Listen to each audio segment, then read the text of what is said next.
Good evening. The ANC tonight has thrown its weight behind President Cyril Ramaphosa. It says the leaked emails about his alleged involvement in the CR17 fundraising campaign is a calculated move to detract the party from dealing with issues affecting the country. Several emails were published this weekend, revealing the names of some of the people approached for funding for his campaign. The emails suggest Ramaphosa may have had intimate knowledge of who was contributing to his leadership campaign.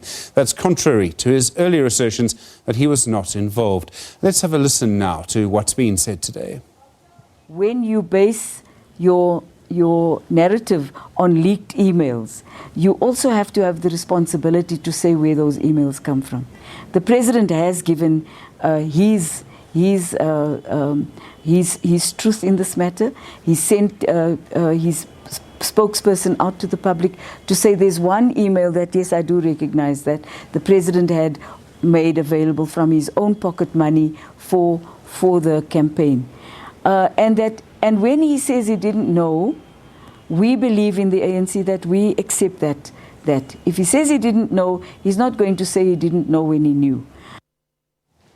The ANC says it's not aware of any illegality regarding the campaigns of any of its leaders in the Nasrec campaign, but the ANC says a fundraising policy is on the cards. Contestation is healthy, and we don't believe we must make it unhealthy.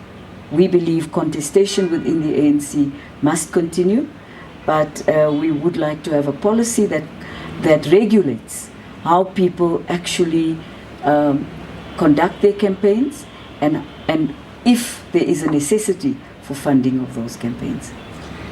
Deputy Secretary General of the ANC, Jesse Duarte, speaking at Pule House to the SABC earlier today. Well, let's speak now to the national spokesperson for the African National Congress, Pule, who has agreed to come in and speak to us tonight.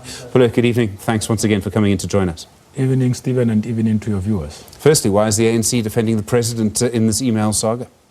Well, the ANC has issued a statement today where it was communicating issues of principle out to the public, so that these emails purported to be about the presidential campaign at the 54th National Conference in Nasrec in 2017 do not detract us from the immediate task. You know, Stephen, I was saying this to you last week, that we have got a number of challenges in this country that needs or require decisive leadership on the part of the African National Congress. We went to the NEC, and these are the points that the Deputy Secretary General is making. At the NEC, there was reflection on these issues, and members of the NEC agreed that officials should be seized with this matter so that they could be able to emerge with a line that says, this is how best these issues should be managed. But also, what all of this do is that they begin to now raise a spectrum of awareness on the part of the leadership to say that wouldn't it be prudent that going forward there are clear methodologies, a clear framework that governs and guides how certain things are to be done. For instance, the ANC is its own organization with its own rules. There tend to exist a narrative out in the public that seeks to suggest that the ANC might be another SOE. No, we are not. We are not a state-owned enterprise. We are an organization with our own rules. We've got our own framework which governs and guides how campaigning for leadership is to be undertaken. But the most important thing, especially where we are all concerned, is that President Ramaphosa is a person of great stature. He has always depended and relied on the collective council of the leadership collective that he leads with. The policies that President Ramaphosa pronounces are a product of our own conferences. The positions that are stated and restated after NEC meetings are a product of engagements in those meetings. So there is in no way that the positions of the African National Congress, especially the views that are expressed out in the public, could be influenced by money in that way. But also, we do not have anything, Stephen, that suggests that there would have been some illegality on the campaigns that shall have been undertaken in leadership positions throughout all our structures, because campaigning for leadership happens in regions, at the branch level, in a province, and at the national level. Okay, I get all of that.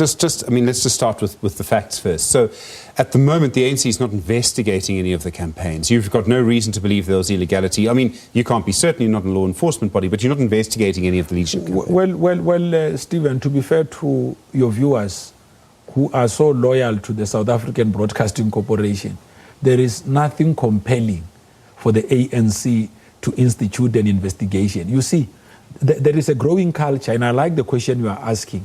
There's a growing culture that things can be thrown out in the public and the ANC must institute an investigation. It doesn't work like that. The ANC is its own organization with its own rules. The ANC dictates and determines its own agenda. Now, if we were to start moving like this, and then people now see that, oh, okay, in the ANC you just need to throw a bone. And then from there will be a commission of inquiry of sort. Once that happens, then it will be the fastest way of an organization like ours liquidating itself. Okay, do you know who might be responsible for leaking the emails? Well, if we knew and understood their motives, we would be the first to actually speak loudly and name and shame them. Because, I mean, leaks are not helpful. It's like people who leak NEC discussions. You are right in a meeting. Even before a meeting could finish, you see some of the media outlets already carrying discussions of the NEC.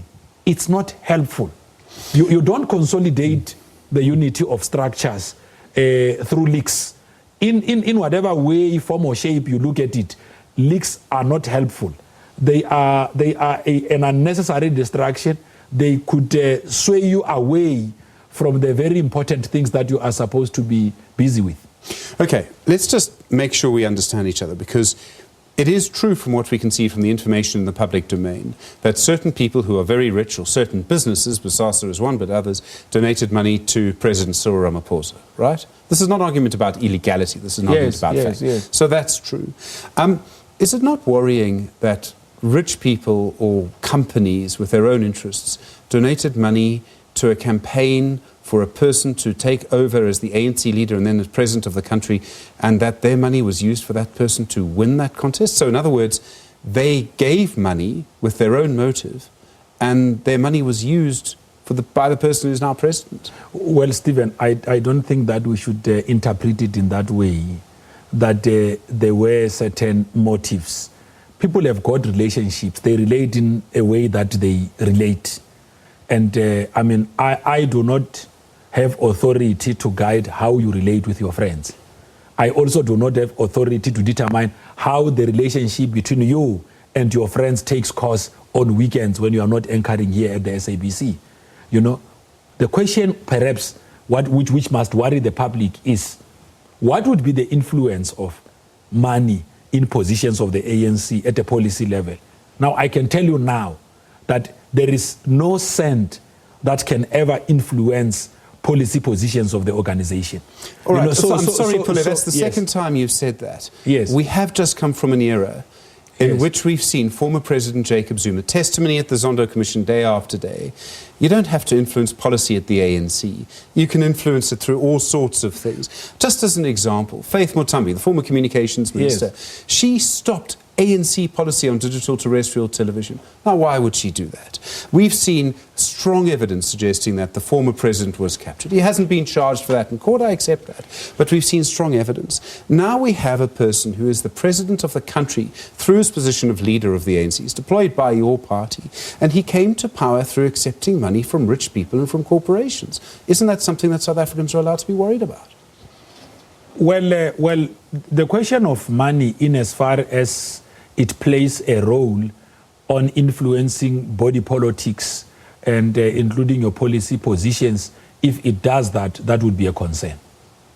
So that's why it is important that our own officials, directed by the NEC, sit and work on a framework of sort, because so that you could be able to manage these things. Now, what you don't want to get the ANC into is for the ANC to speak about its own internal processes as though elections in the ANC are presided by the Independent Electoral Commission of South Africa. Well, I mean, that it does the counting. It's independent arm does, but I accept I agree. But I'm saying in the form of the date of our own conferences being gazetted. You know, so I'm saying it from a very a public policy point of view. Now, the policies that are supposed to govern, guide, and reinforce how the ANC does its work should be those policies that are agreed upon by the structure. We should be saying that this must be a framework that is laid out. We expect all of our members to comply with this framework in as far as campaigning for leadership positions is concerned. Look at the kind of leadership that emerged in Mangaung, in Nasrec. That would effectively tell you a story that there would not have been an influence of money there, because if you talk slate politics, you have got a president who would have been part of a different campaign. But then, why did the campaign need 200 million rand at least? Can I come to that? Can I come to that? I'm trying to show. So I'm trying to show you that it is not the size of the pairs or monies that are being mentioned out in the public. It is the will of the branches. The branches of the ANC decide who must lead them. They've elected President Cyril Ramaphosa, and they've also elected Secretary General Ace Magashule. If you spoke politics of slates out in Nasrec, the two were not on the same slate, but they were elected to serve together, this organization, and together they are officials. All of us who serve in the National Executive Committee of the ANC sat on different sides. This must now tell you, I mean, I would have supported Nkosazana Dlamini Zuma at the Congress, but I'm in the NEC today, and President Ramaphosa is my president in the same way that he's the president of the entire collective.